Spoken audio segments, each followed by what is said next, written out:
दक्षिण भारतातील सर्वात मोठी असलेल्या माळेगाव यात्रा 2024 ची दिनांक 15 डिसेंबर रोजी जिल्हा परिषद भंडारगृह माळेगाव येथे लोहा कंधार मतदारसंघाचे आमदार श्यामसुंदर शिंदे यांच्या अध्यक्षतेखाली आढावा बैठक पार पडली। या आढावा बैठकीस नांदेड जिल्हाधिकारी अभिजित राऊत, नांदेडचे प्रशासक तथा जिल्हा परिषदेच्या मुख्य कार्यकारी अधिकारी मीनल करणवाल, उपविभागीय अधिकारी शरद मंडलिक, उपविभागीय पोलीस अधिकारी मारुती थोरात, माजी जिल्हा परिषद सदस्य तथा लोहा कृषी उत्पन्न बाजार समितीचे संचालक चंद्रसेन पाटील, माळेगाव ग्रामपंचायतीचे सरपंच प्रतिनिधी दुर्गुंडे व सर्व विभागाचे प्रमुख उपस्थित होते।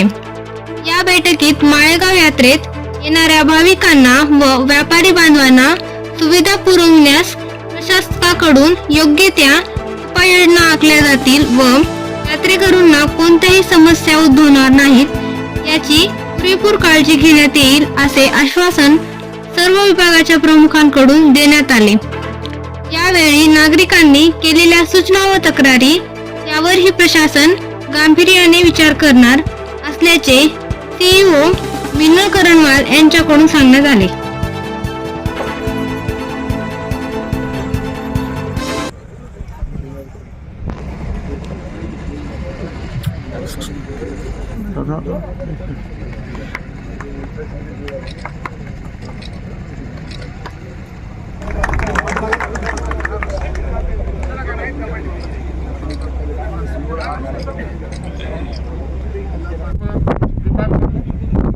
प्रकल्प संचालक तुबकले साहेब, महसूल यंत्रणा, जिल्हा परिषद यंत्रणा, पंचायत समिती यंत्रणा, सहकार क्षेत्रातील सर्व गणमान्य व्यक्ती, माझी आजी, पदाधिकारी, सरपंच महोदय आणि सर्व ग्रामस्थ,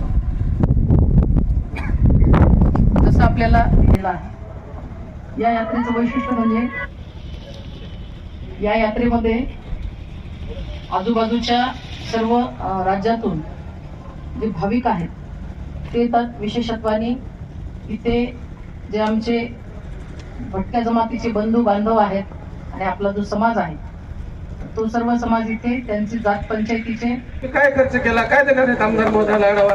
गेल्या बैठकीत तुमची किती, म्हणजे गेल्या बैठकीला किंवा गेल्या यात्रेमध्ये तुमचा किती खर्च झाला, कोणत्या विभागाचा किती खर्च झाला, कोणत्या विभागाने काय नियोजन केलं, याच्या संदर्भात काय तुमची तयारी आहे?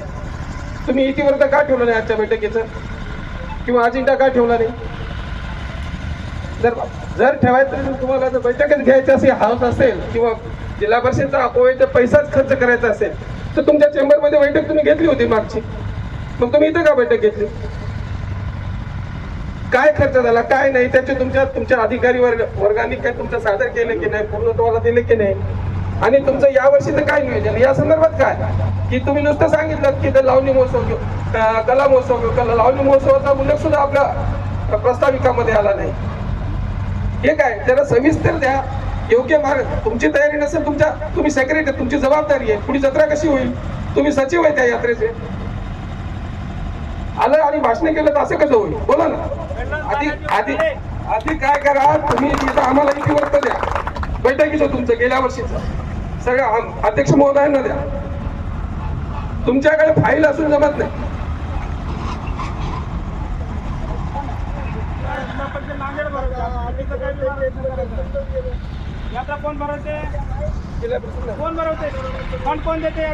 यात्रेला फंड नक्की आम्ही देतो, वेगवेगळे इव्हेंट स्पॉन्सर करतो, आम्ही स्पष्टपणे सांगतो। 2019 मध्ये माननीय मुख्य कार्यकारी अधिकाऱ्यांचं पत्र आहे की तुमच्या टोटल कर पावत्या सुद्धा तुम्ही जमा केल्या की नाही? दोघांचं सगळं टोटल यात्रा जिल्हा परिषद भरवते, तुम्ही ग्रामपंचायत काढून टाकलेलं। चुकीची देऊ नका, तुम्ही जे आहे ते सांगा, आमची विनंती आहे तुम्हाला। आमचं तुमचं जे खरं आहे ते सांगा। पण टिप्पणी जे आपल्याला जे टिप्पणी मान्य आमदार महोदयाकडे मान्य आमदार महोदयाकडे जे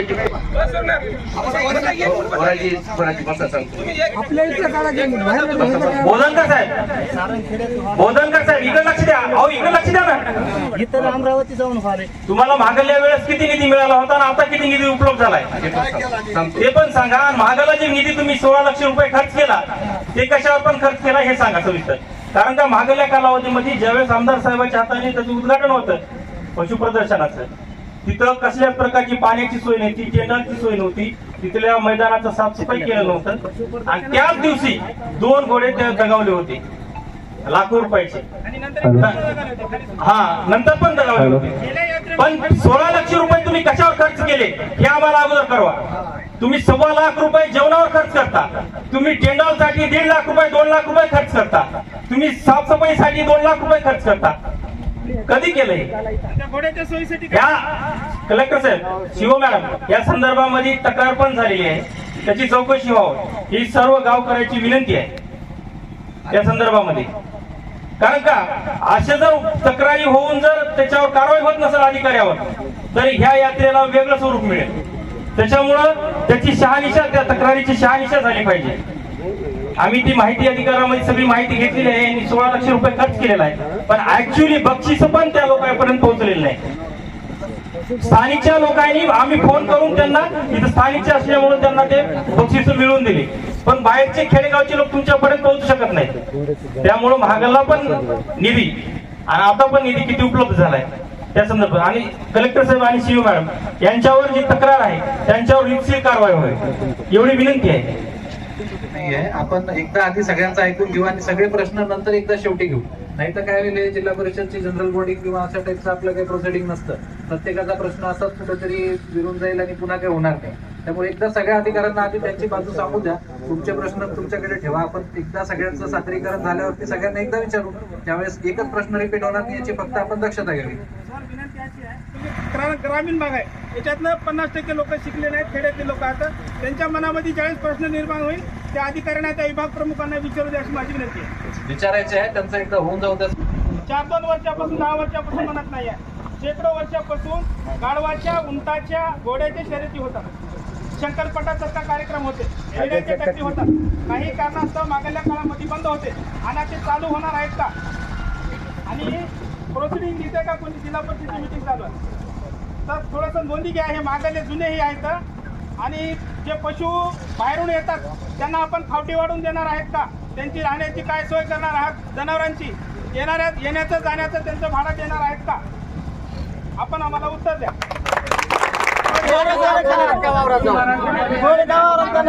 खाला दूध नाही, ढोराला दूध पाजवाले माणूस. घोडे आणून इथं प्रदर्शन करा. इथले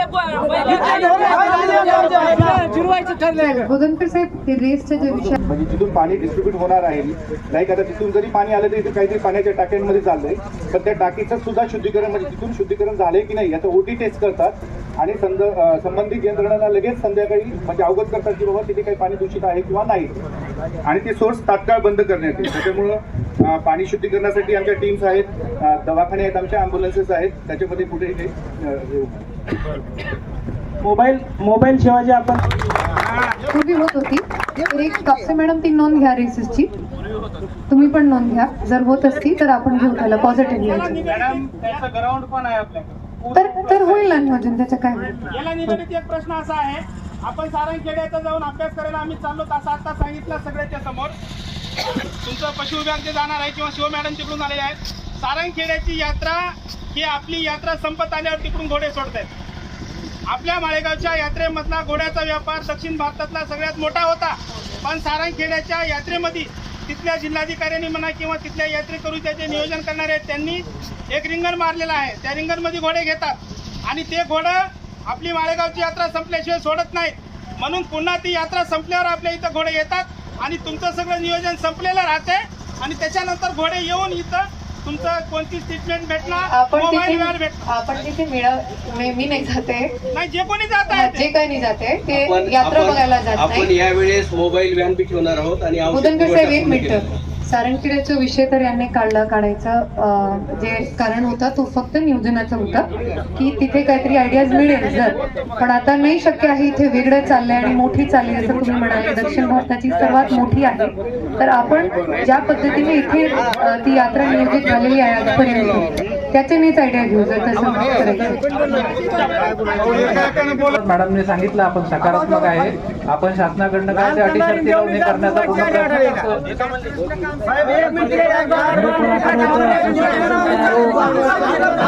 आपण नाही घेणार असं कधी म्हटलेलं आहे का? नियमात बसवायचं ते आपण बघू. आपण कसं नियमात बसवायचं ते बघू, पॉझिटिव्हली करू. बरोबर आहे. अमरावतीला झालं, जळकोटला झालं, पुण्याला झालं, सगळं मान्य आहे. आपल्या इथं करायचं आहे का?